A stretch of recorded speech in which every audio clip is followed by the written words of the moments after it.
Could you explain a bit more this dynamic between nature and energy and growth that the government seems to be struggling with?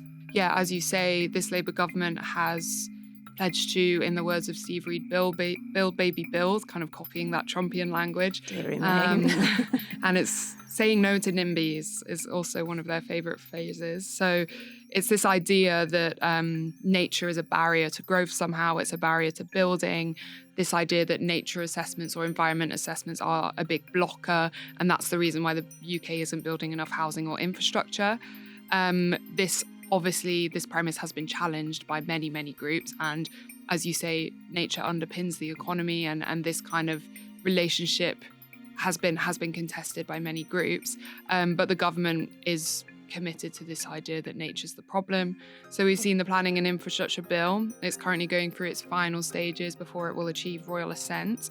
And many nature groups have criticised it. They say that it will mean fewer protections for nature.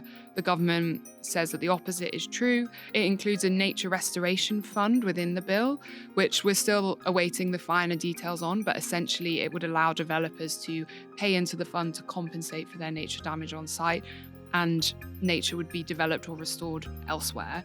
But, speaking to nature experts, they tell me that this idea is a bit problematic because the carbon sequestration potential and ecosystem services of an older habitat like an old forest cannot be matched by simply planting some new trees.